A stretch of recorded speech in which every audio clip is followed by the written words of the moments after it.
Процедурата за формирање две нови министерства и реорганизација на дел од постоечките и официјално започнува.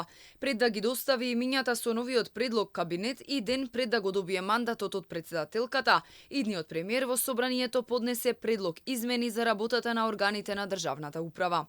Министерство за енергетика и Министерство за спорт и по различна распределба на секторите во владата според Христијан Мицкоски ке придонесе за поголема ефикасност во работата на институциите. Законот за кој е потребно двотретинско мнозинство се очекува на седница да се најде во петок, а веќе во понеделник да се гласа.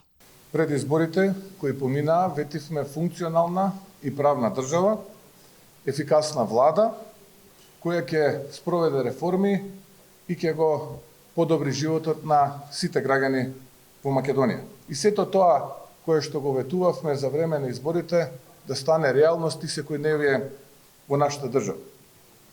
За да го направиме ова ни треба добра организација на владата, врз основа на членот 71 став 1 од Уставот и врз основа на членовите 139, 144 и 175 од Собранискиот деловник, поднесувам предлог на закон за измена на Законот за организација и работа на органите на државната управа по скратена постапка.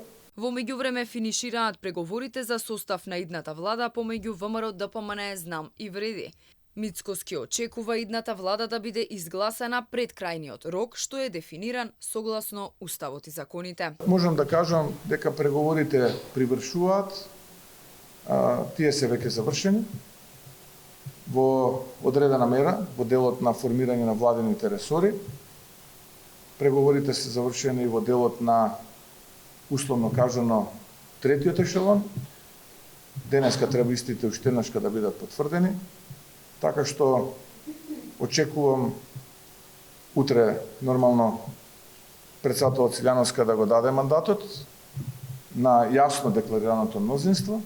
Во врска со реакциите од Грција за некористењето на новото уставно име, Христијан Мицкоски рече дека не очекува талибански однос и цензурирање, бидејќи негово човеково право е, како ке си ја нарекува татковината, без притоа да го прекрши преспанскиот договор, кој веќе е дел од нашиот правен систем.